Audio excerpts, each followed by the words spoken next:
What's the scariest thing that happened to you on Halloween? I was on my way to meet my boyfriend at a skyscraper rooftop Halloween party when the elevator door opened and I saw an actual monster.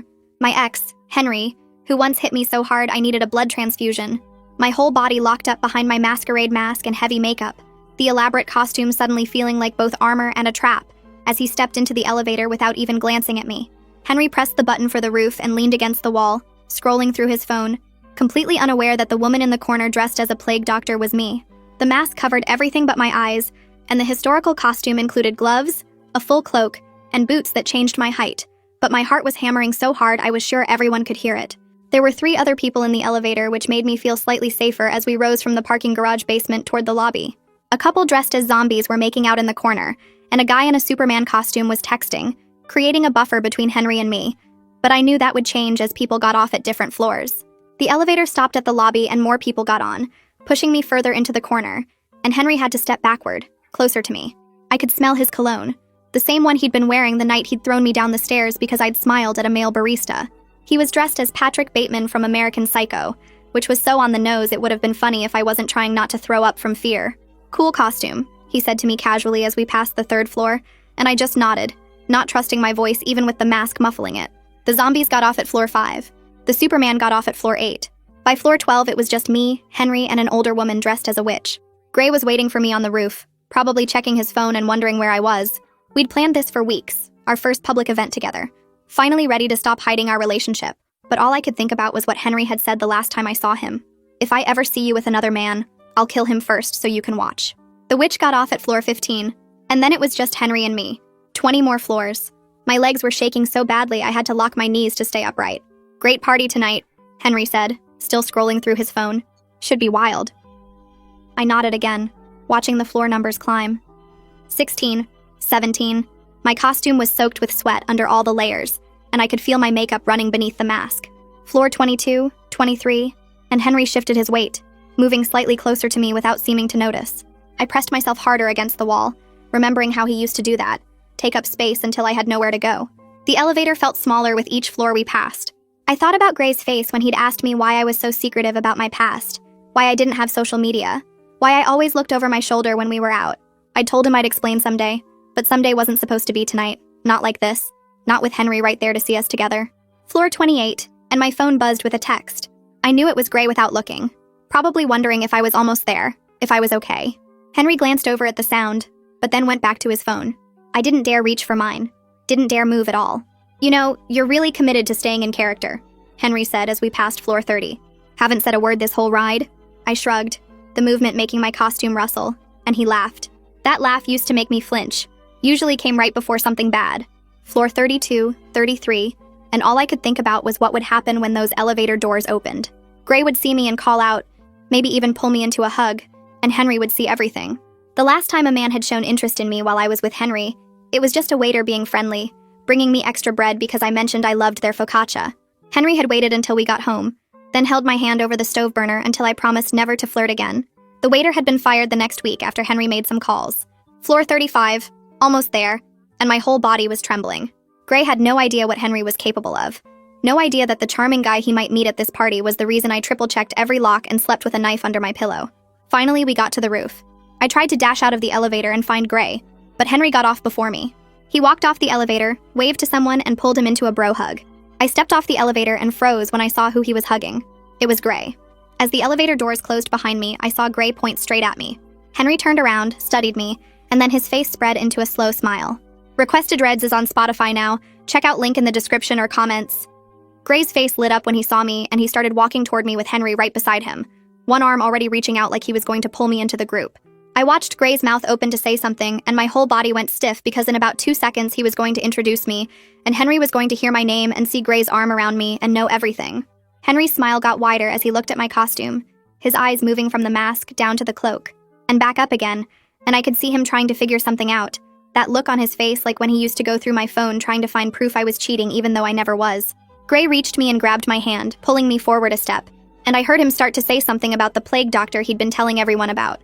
My brain was screaming at me to run, but my legs wouldn't move, and I was stuck there watching this nightmare happen in slow motion, while party music played and people laughed around us like everything was normal. Henry took a step closer and I could smell his cologne again, and see the way his jaw was set. That look he got right before he decided someone needed to be taught a lesson. I grabbed Gray's arm so hard my fingers dug in through his shirt, and I pulled him backward with all my strength, nearly making him stumble.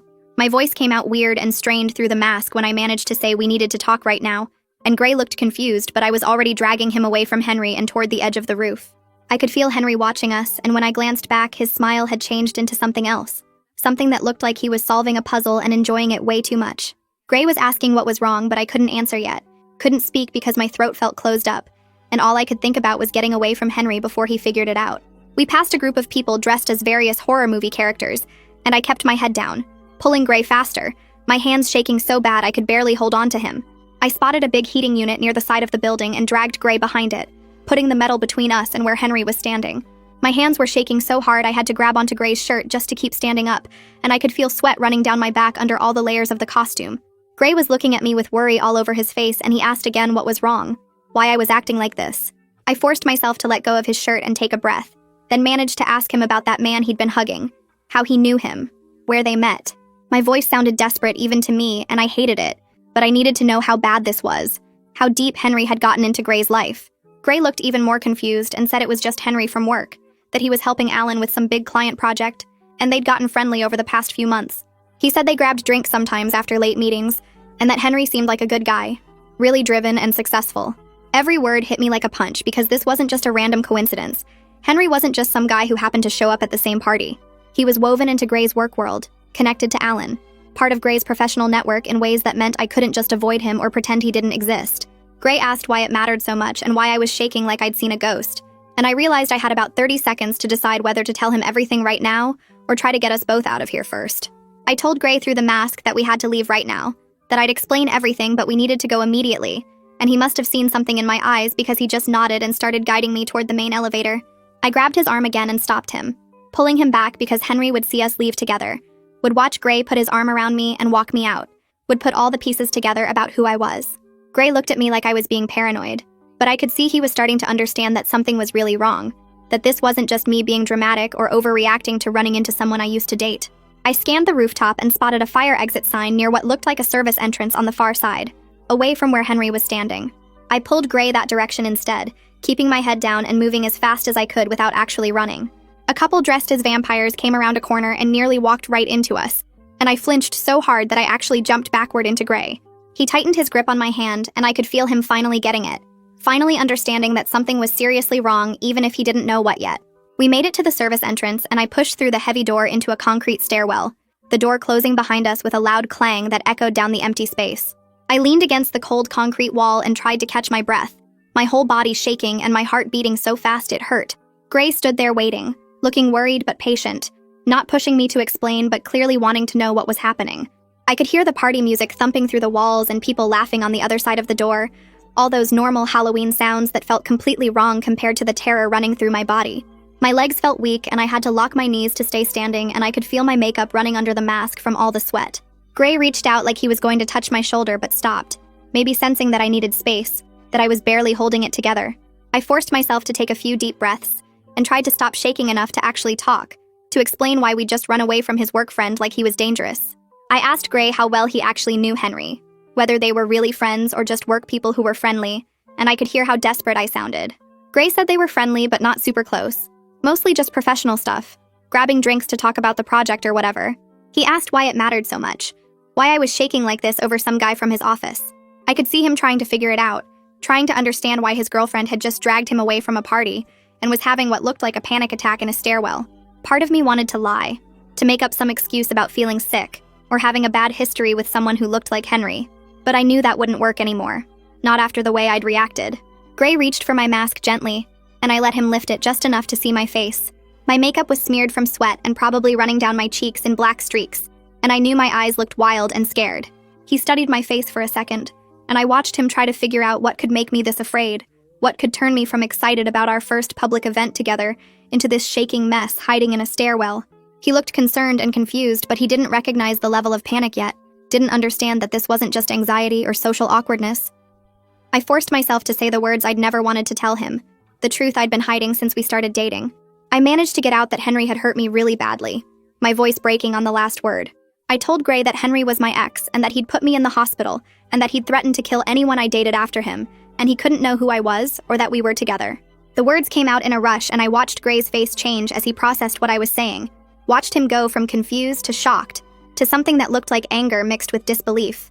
I kept talking, telling him about the blood transfusion and the stairs and the stove burner, all the things I'd never wanted to say out loud, especially not to Gray.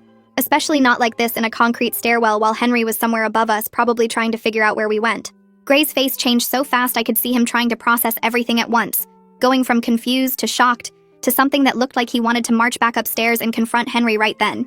He opened his mouth and I knew what he was about to say, so I grabbed his shirt with both hands and pulled him closer, begging him to listen, to understand that Henry wasn't just some angry ex, but actually dangerous in ways Gray couldn't imagine, that confronting him would only make everything so much worse. Gray's jaw was tight and I could feel how badly he wanted to do something, to fix this somehow. But I kept talking fast and quiet, explaining that Henry had connections and money and a temper that made normal people look calm. We were still standing there with me holding his shirt when I heard footsteps coming down the stairwell from above, heavy boots on concrete that made my whole body go stiff. A man in a security uniform came around the corner and stopped when he saw us, his hand moving toward the radio clipped to his belt like he was getting ready to call for help. He asked if everything was okay, and his eyes went from my face to Gray's to the plague doctor mask I was still holding in one hand, and I knew we looked like something bad had just happened, or was about to happen. Gray jumped in fast and explained that I wasn't feeling well, and we were just leaving. His voice steady and normal, even though I could feel him shaking a little when his arm brushed mine.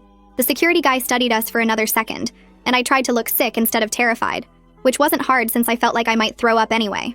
He introduced himself as Ellis, and said he could escort us to the service elevator if we wanted to avoid going back through the main party area. And his voice was kind in a way that made my throat tight, because I was so used to having to handle everything alone. I managed to thank him and he nodded, then started walking and motioned for us to follow. We went through a door I hadn't even noticed before into a back hallway with concrete walls and exposed pipes. Nothing like the fancy lobby areas, just the guts of the building that guests weren't supposed to see. Ellis walked ahead of us and Gray kept his hand on my back, not pushing, just there. And I focused on putting one foot in front of the other, instead of thinking about Henry somewhere above us. We passed a small window that looked out onto the roof, and I made the mistake of glancing through it, and there was Henry standing near the elevator doors with his phone out, scanning the crowd like he was looking for someone specific. My stomach dropped so hard I had to stop walking for a second, and Gray followed my gaze, saw Henry and his hand pressed harder against my back, like he was trying to shield me even though we were already hidden. I realized Henry was probably texting Alan right now asking about Gray's girlfriend, trying to figure out if the plague doctor who ran away could possibly be me, putting pieces together in that calculating way he had. Ellis noticed we'd stopped and came back, asked if we needed a minute, and I forced myself to keep moving, because standing there staring at Henry through the window wasn't going to help anything.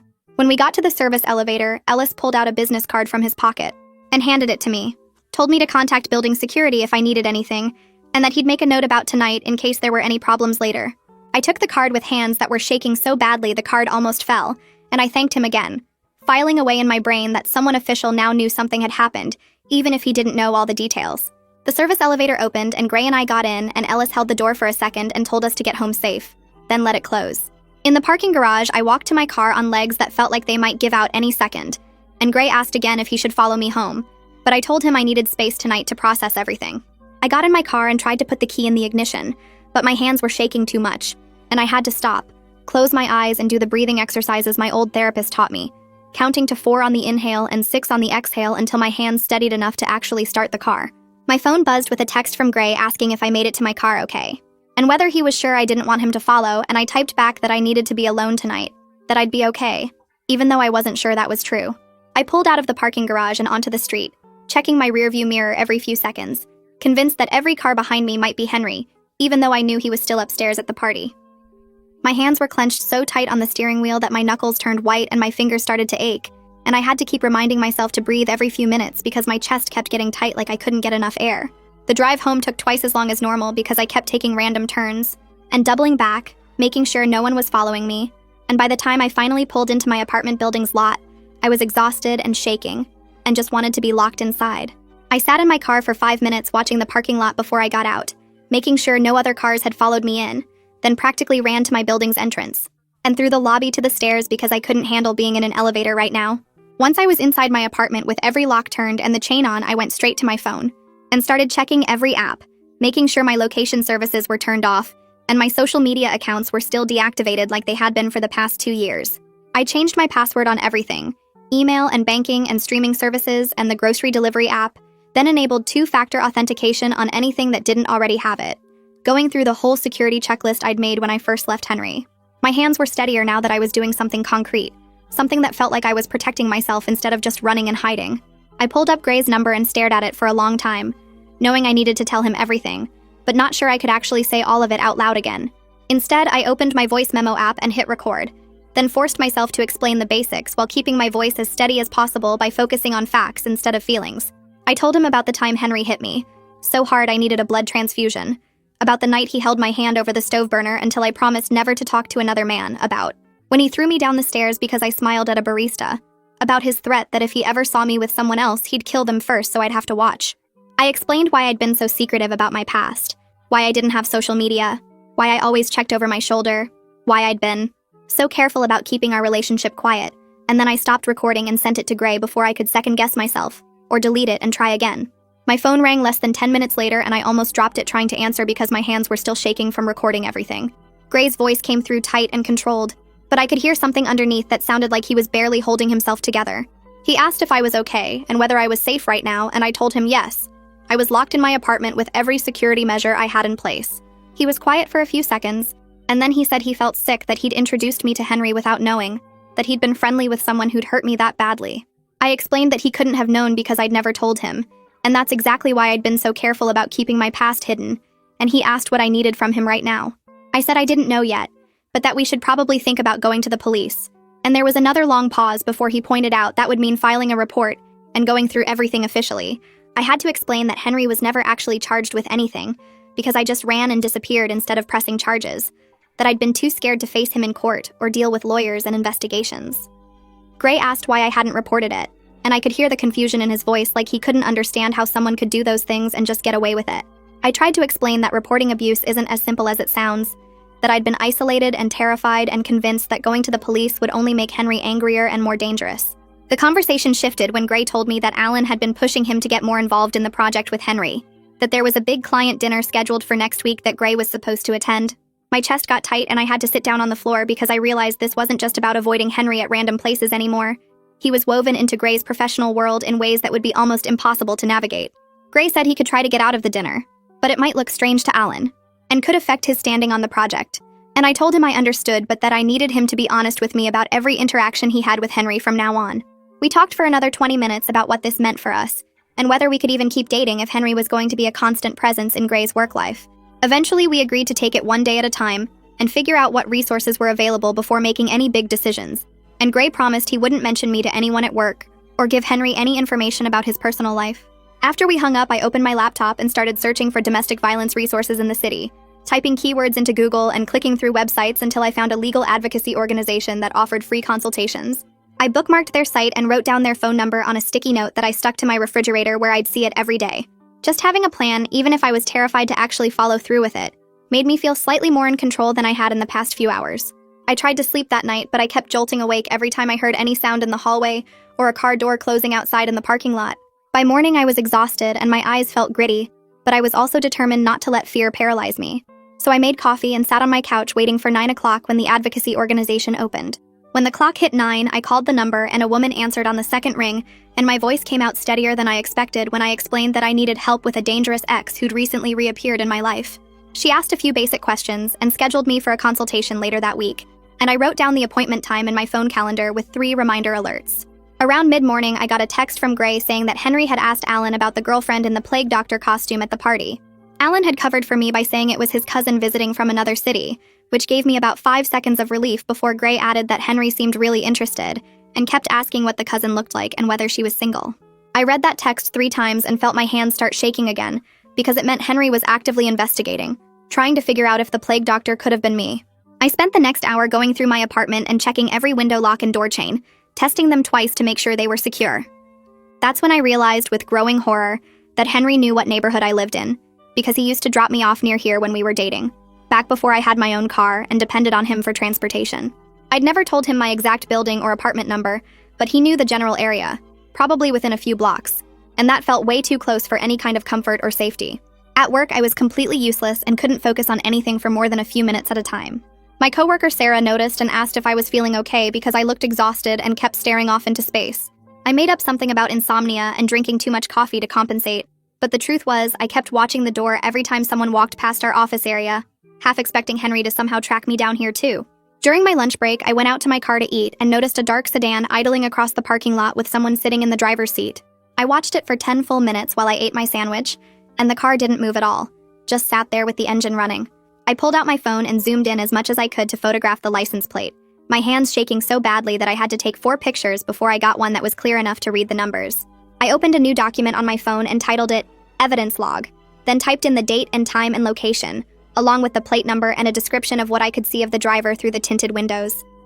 It felt paranoid and maybe even crazy, but it also felt necessary, like I was building some kind of case even though I didn't know yet what I was building it for or whether anyone would ever take it seriously. That night, I couldn't bring myself to turn off any lights in my apartment, and I slept with my phone fully charged on the pillow next to me and the knife back under my mattress where it had lived for 2 years before I met Gray. I hated that I was back to this level of fear. That one chance encounter in an elevator had completely destroyed the fragile sense of safety I'd been slowly building over the past few months with Gray. The next morning, I drove to Maeve's office in a building downtown that looked just like any other office building, which somehow made me feel safer than if it had been marked as a place for abuse victims. The waiting room had soft chairs and magazines and a water cooler, and when Maeve came out to get me, she was younger than I expected, maybe mid-30s, wearing jeans and a sweater instead of the formal business clothes I'd pictured. She led me to a small office with a window and closed the door, then sat across from me with a notepad, and just waited while I tried to figure out where to start. I ended up starting with Halloween night and the elevator, then went backward to explain why seeing Henry was so bad, and Maeve just listened without interrupting, even when I had to stop and breathe through the parts about the blood transfusion and the stove burner. When I got to the part about Henry's threat to kill any man I dated, Maeve wrote something down, and underlined it twice, and when I finally finished talking, she looked up and said, what I was describing was a clear pattern of domestic violence, and that courts take threats like Henry's very seriously. Hearing her say it like that, so calm and professional, made it feel more real somehow. Like my fear wasn't just paranoia, but an actual danger that other people could see too. Maeve pulled out a thick folder and started walking me through the process of getting a protection order, explaining that I'd need to document everything, and that even the rooftop encounter counted as contact, even though Henry didn't know it was me at the time. She said I should file a police report about the threat and the suspicious car, that even if nothing came of it right away, it would start an official record that could be important later. She wrote down the address of the police station and the name of an officer she knew who was good with these cases, then started going through a safety plan with me, asking about my daily routines and where I felt most vulnerable. We spent over an hour mapping out emergency contacts and escape routes and strategies for documenting any future incidents. And Maeve gave me a folder stuffed with information sheets and phone numbers and instructions for what to do if Henry showed up at my apartment or workplace. When I left her office, I was holding this folder against my chest like it was some kind of shield. And for the first time since the elevator, I felt like I was doing something active, instead of just hiding and hoping Henry wouldn't find me. I drove straight to the police station from Maeve's office, not letting myself think too much about it because I knew if I went home first, I'd lose my nerve. The station was busy with people filing reports and officers walking around, and I had to wait 20 minutes before someone could see me, sitting in a hard plastic chair and watching the clock and trying not to second-guess myself. Finally, a woman in uniform called my name and introduced herself as Officer Kaylee McLean, and she took me to a small private room with just a table and 2 chairs and a box of tissues on the table. I asked to file a report for stalking and threats from an ex-partner, and Officer Kaylee pulled out a form and started asking questions in this really calm, professional way that made it easier to answer. She wanted specific dates and times and details, asking whether I had any evidence or documentation of the threats, and I showed her my phone with the photo of the license plate from the parking lot and explained about the rooftop encounter on Halloween. Officer Kaylee wrote everything down carefully, her pen moving steadily across the form, and when I mentioned Henry's threat about killing any man I dated, she stopped and looked up at me and asked me to repeat that exact wording. I did, and she wrote it down word for word, then asked if anyone else had heard him make that threat, and I had to admit it was just the 2 of us in his apartment when he said it. She was honest that without proof Henry was actually in that rental car, or that he knew where I lived now, there wasn't much they could do immediately. But she gave me her direct number written on the back of her card and told me to call if anything else happened. Anything at all, even if it seemed small. She also said she'd keep the report on file and that if Henry did anything else, having this documentation would make it easier to take action quickly.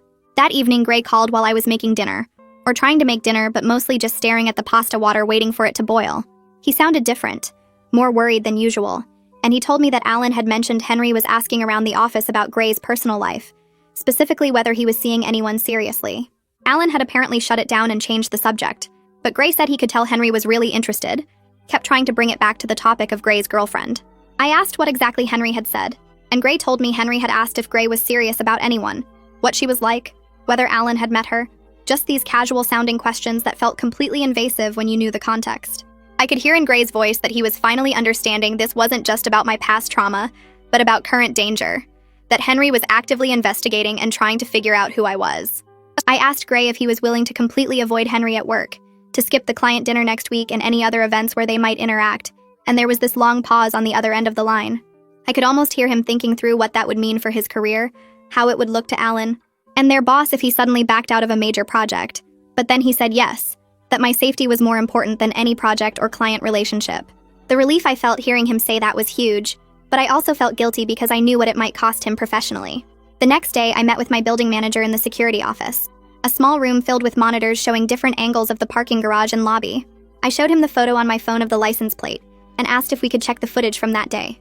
And he pulled it up, and we scrolled through hours of grainy video until we found a partial view of the same car sitting in the corner of the garage for over an hour. The manager made a note of the date and time and said he'd alert the front desk staff to watch for that vehicle and call me immediately if it showed up again. And he also offered to walk me to my car any evening I worked late. Having someone official at my building know about the situation made me feel slightly safer, like I wasn't completely alone in this. Gray forwarded me screenshots later that afternoon, texts from Henry asking these really casual questions about whether Gray was dating anyone, and what she was like, messages that would seem totally normal and friendly if you didn't know Henry was my abusive ex hunting for information. One message asked if Gray's girlfriend liked Halloween parties. Another asked if she lived nearby. All phrased like Henry was just making conversation, but each question felt like he was circling closer. I saved the screenshots to a new folder on my phone labeled Evidence, and added them to the document I'd started.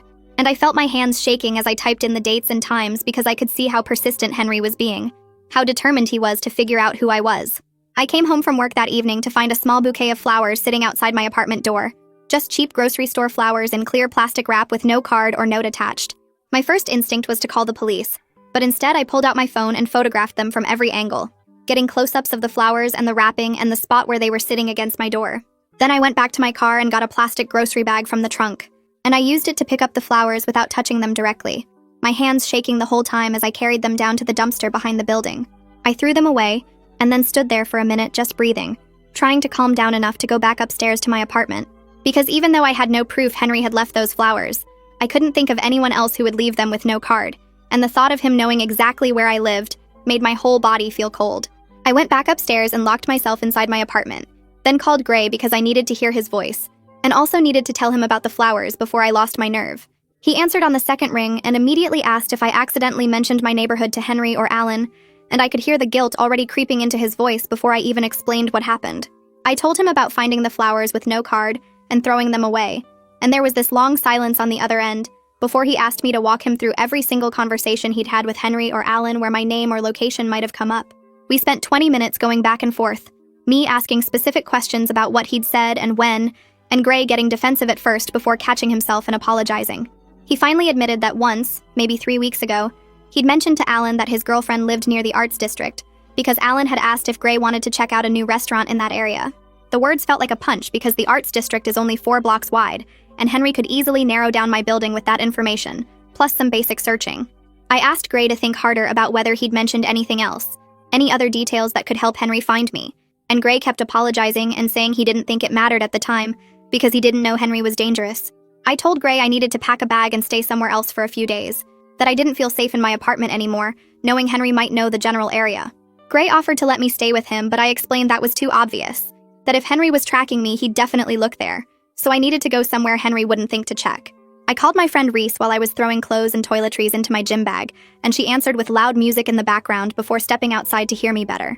When I asked if I could crash on her couch for a few nights, she didn't even ask why, just told me to come over whenever, and that she'd make up the couch with clean sheets. Reese lives across town in a building that has actual security with cameras and a front desk person at night, and the distance from my neighborhood felt safer, even though I knew Henry could find me anywhere if he really wanted to. I grabbed my laptop and phone charger and the folder with all my documentation about Henry, then checked every window lock one more time before leaving. The drive to Reese's took 30 minutes, and I checked my mirrors the whole way, convinced every pair of headlights behind me belonged to Henry following me to my new hiding spot. Reese buzzed me up at 9 p.m. and pulled me inside her apartment without asking questions, just pointed to the couch already made up with blankets and pillows, and told me to get comfortable. Once I'd put my bag down and caught my breath, I told Reese I needed to practice what I'd say in court if I filed for a protection order, and she grabbed a notebook and pen and sat down across from me ready to listen. I started talking through the history with Henry out loud, trying to keep my voice steady and stick to just the facts like Maeve had told me, but I kept getting overwhelmed and rushing through the scary parts. Reese stopped me twice to remind me to breathe and to slow down, writing notes about dates and specific incidents that I should make sure to include in my statement. We spent over an hour going through everything while Reese organized my thoughts on paper, creating an outline that started with the abuse history and ended with the flowers showing up at my door. She asked good questions about timelines and evidence, helping me see which parts were strongest for a legal case versus which parts were just emotional trauma that wouldn't convince a judge. By the time we finished, I had 3 pages of notes in Reese's handwriting, a clear structure for my statement, and felt slightly more prepared for what came next, even though I was still scared. The next morning, Officer Kaylee called while I was drinking coffee at Reese's kitchen table, and she told me the license plate I'd photographed belonged to a rental car company, which meant whoever was in that car had specifically chosen an untraceable vehicle. She added this information to my police report and said the pattern of behavior was clearly getting worse, that she strongly recommended I move forward with filing for a temporary protection order since waiting could be dangerous. I thanked her and promised I'd go to the courthouse soon, then sat there staring at my phone after we hung up because the rental car detail made everything feel more real and more planned. An hour later, Gray texted that Alan had mentioned Henry was considered for a promotion that would give him more client-facing responsibility and better pay. And I felt sick reading those words while sitting on a borrowed couch hiding from him. The unfairness of it hit me hard, that Henry's professional life was getting better while I was displaced from my own apartment, and scared to go anywhere alone, and the anger that came up was strong enough that I decided right then to move forward with the protection order no matter what it might do to Gray's work situation. I pulled out my phone and drafted an email to Ellis from building security, asking if he'd be willing to write a brief statement about finding me upset in the stairwell on Halloween night. Ellis responded within 2 hours with a professionally written incident report attached, describing the date and time and my visible state of fear when he found me, and I saved it immediately to my evidence folder feeling grateful that someone official had documented that moment. I forwarded the incident report to Maeve and asked if we could meet soon to put together my court packet, and she replied that she had time that afternoon if I could come to her office. At 3 p.m., I met Maeve at the Advocacy Center, and we spread everything out on her conference table, organizing it into a clear sequence that told the story of escalating danger. My written statement about the abuse history went first, then the threat Henry made about killing any man I dated, then Ellis's incident report from the rooftop encounter, then Officer Kaylee's police report with the rental car information, then the photo of the flowers, then Gray's screenshots of Henry's invasive questions, and finally Ellis's security incident report. Looking at it all together in one packet made the danger feel both more real and more documented, like I was building an actual case instead of just being scared and paranoid. Maeve helped me write a cover letter explaining why I needed the protection order and what specific restrictions I was requesting, and she reminded me that judges took threats of violence very seriously, especially when there was a documented history of abuse. That night, Gray called around 11 p.m. sounding shaken, and he told me he'd been at a bar where some work people were hanging out when Henry showed up, and completely lost his temper at the bartender over getting the wrong drink. Gray described how Henry had screamed at this young bartender loud enough that the whole bar went quiet, calling him stupid and incompetent over what was basically just a miscommunication about whether the drink should have ice. Everyone at the work table had looked uncomfortable, and Alan had tried to calm Henry down, but Henry just threw money on the bar and stormed out still yelling. Gray's voice was different when he told me this story, like he finally understood what I'd been trying to explain about Henry being dangerous, that seeing that rage in person was completely different from just hearing about it secondhand. The next day, Gray called again and told me he was done trying to handle the work situation carefully, that he'd decided to talk to his boss about the conflict of interest and request to be removed from any projects involving Henry. I felt relieved hearing him say that, but also scared about what it might cost him professionally. So I made him promise that if it came down to choosing between his career and my safety, he had to choose his career because I couldn't carry the guilt of ruining his job. Gray got quiet for a minute before saying my safety was more important than any project or promotion, and that he'd already made up his mind. 2 days later, Gray went to Officer Kaylee's station and submitted a formal written statement describing Henry's threatening behavior at the bar, and all the persistent questions Henry had been asking about Gray's girlfriend, connecting the dots between Henry's violent temper and his focused interest in Gray's personal life. Officer Kaylee called me that afternoon to tell me she'd added Gray's statement to my case file, and that it strengthened my petition a lot, having a third-party witness describe Henry's rage and his pattern of trying to get information about me. The next morning, I opened my work email and my stomach dropped when I saw a message from an address I didn't recognize, just a random string of numbers and letters. The subject line was blank, and when I clicked it open, there were only 4 words in the body of the email. I miss you. Below that was an attached photo, and I knew I shouldn't open it. but my hands were already clicking before my brain could stop them. The image loaded, and it showed my office building taken from the parking lot, the angle suggesting whoever took it was sitting in a car near the entrance where I parked every day. I forwarded the email to Officer Kaylee immediately without responding, my hands shaking so badly I had to steady my phone against the desk to keep from dropping it. She called me back within 20 minutes and told me to save the original email with all the header information intact, because that could help trace where it came from. Her voice was calm and professional, but I could hear the concern underneath when she asked if I felt safe going to work that day. I told her I'd already called in sick and was staying at Reese's apartment, that I couldn't focus on anything knowing Henry had been watching my workplace closely enough to photograph it. Officer Kaylee added the email to my case file and said this kind of contact showed a clear pattern of surveillance and intimidation that would strengthen my petition for a protection order. That afternoon, I drove to the courthouse with my evidence packet, the folder so thick now it barely closed with all the documents and photos and statements I'd collected. The clerk at the filing window reviewed my petition and scheduled a hearing for 10 days out, marking the date on a form and handing me a copy with instructions about what to bring. I asked if there was any way to get protection sooner than 10 days, and she said I could request an emergency temporary order if the judge agreed there was immediate danger. She directed me to a different waiting area where I sat for almost 2 hours watching other people come and go with their own legal problems. When my name was finally called, I followed a court officer into a small room where a judge sat behind a desk reviewing paperwork. She looked up at me and asked me to explain why I needed emergency protection. So I went through the basics while trying to keep my voice steady. The blood transfusion, the stove burner, the death threat, the rooftop encounter, the flowers, the rental car surveillance, Gray's statement about Henry's rage, and now the email with the photo of my workplace. The judge read through my evidence packet carefully, flipping through each tab and studying the photos and statements. And when she finished, she looked at me and said she was granting the emergency temporary order effective immediately. She explained that Henry would be served with papers telling him to stay away from me, and that any contact or approach would be a violation that could result in his arrest. I felt relief wash over me so strong it was almost physical. But right behind it came terror about how Henry would react when he got those papers. Officer Kaylee coordinated with the sheriff's office to serve Henry at his gym, using information Alan had provided about Henry's consistent workout schedule. The service happened 2 days later during his regular morning session, and I spent that entire day at Reese's apartment barely able to function. I kept checking my phone every few minutes, waiting for some kind of notification that it had gone smoothly or that Henry had exploded and done something violent.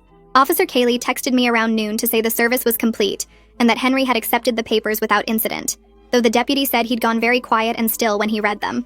That evening, I was lying on Reese's couch trying to watch a movie when my phone buzzed with a notification from an old social media account I'd forgotten I even had. The message was from a profile with no photo and a generic name, just 2 sentences that made my blood run cold. This is a mistake and you know it. I screenshot the message immediately and reported both the message and the account to the platform, then sent everything to Officer Kaylee, who called me right away. She confirmed that this counted as a violation of the temporary order since Henry had been explicitly told not to contact me directly or indirectly through any means. She said she'd document the violation, and that it would be added to the evidence for the full hearing, and that if Henry contacted me again, he could be arrested. The next afternoon, Reese came home from running errands looking shaken, and she told me she'd seen someone matching Henry's description standing across the street from her building. She'd called the police immediately and stayed in her car until they arrived, but by the time officers got there, the person was gone. They took her statement anyway and added it to my case file, documenting that Henry appeared to have located where I was staying even though I'd been so careful not to leave any trail. 2 police officers responded to Reese's call and patrolled the area for over an hour, driving past her building multiple times and checking the surrounding streets. One of them called Henry directly to warn him that they were aware of his presence near my location, and that any further contact would result in immediate arrest. I listened to Officer Kaylee relay this information over the phone and felt a weird mix of relief that he was warned and pure terror that the warnings might not be enough to stop him. Gray called that evening and told me that Alan had contacted him with news that HR had opened an inquiry into Henry after receiving an anonymous complaint about his aggressive behavior with colleagues.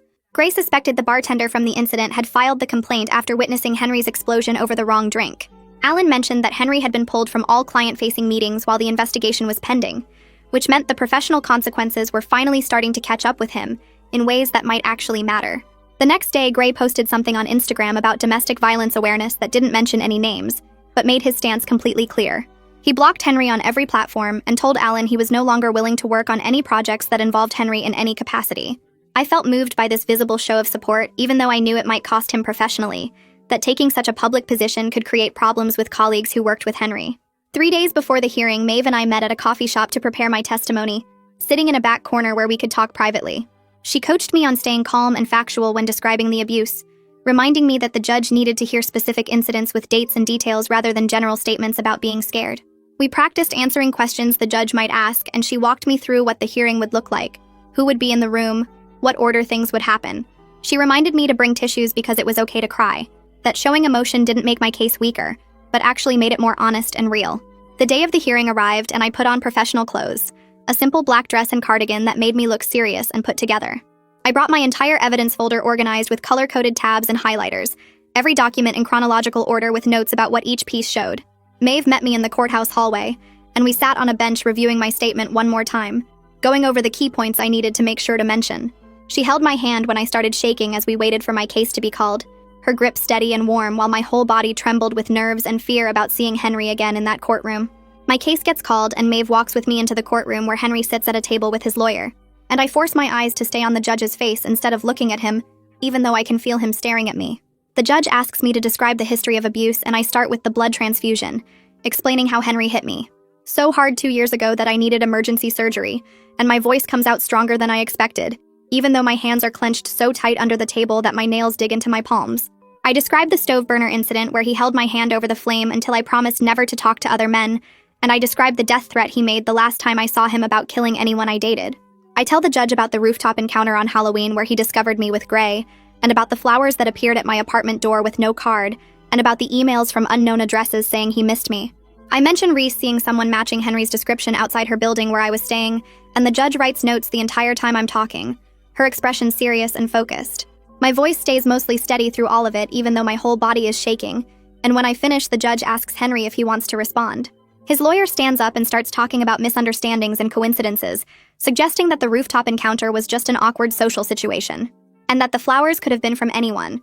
But the judge cuts him off mid-sentence and says the pattern of behavior is clear and concerning. She extends the protection order for 1 full year, and adds specific provisions that Henry cannot contact me directly or indirectly, cannot come within 500 feet of my home or workplace, and cannot contact anyone I know to ask about me. The relief that hits me is so strong I feel dizzy, but I keep my face neutral because Henry is still in the room, and I don't want him to see how scared I've been. Court security approaches Henry and his lawyer and explains they need to exit through a different door to ensure we don't cross paths in the hallway, and I watch Henry stand up and walk toward a side exit with his lawyer following behind. The door closes behind them, and my legs suddenly won't hold me up anymore, so I sit down hard on the nearest bench while Maeve puts her hand on my shoulder and tells me I did really well in there. Over the next week, I start making major changes to my routine, switching my work schedule to different hours so I arrive and leave at unpredictable times, instead of the same schedule Henry might remember. I enroll in different gym classes at a new location across town, and I change my regular coffee shop from the place near my apartment to one near my office. I start shopping at a different grocery store in a different neighborhood, and I vary which days I go so there's no pattern anyone could track. Maeve helped me create this plan to make my movements less predictable, and following through with each change makes me feel like I'm taking control instead of just reacting to fear. Gray and I sit down for a long conversation about what our relationship looks like now that everything is out in the open, and we agree to take things slow with complete honesty about any shared contacts or potential overlaps with Henry. We draft a simple agreement on paper that neither of us will keep secrets about Henry-related information, even if it seems small or unimportant, because those small details are what kept me safe when I needed them most.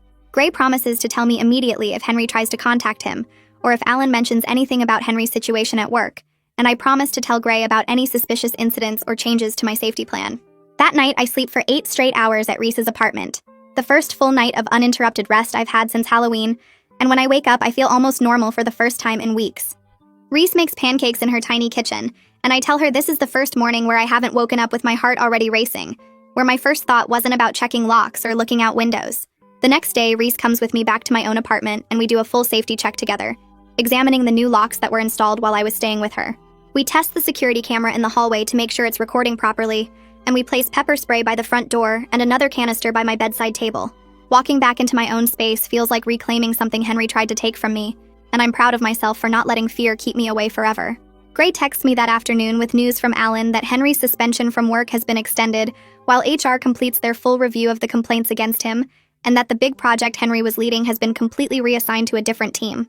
Officer Kaylee calls me the same day to confirm that Henry hasn't violated the protection order since the hearing, and she gives me her direct phone number to call anytime if that changes. She tells me the initial report phase is officially closed now that the order is in place, but she'll keep the case file active in case I need to add anything later.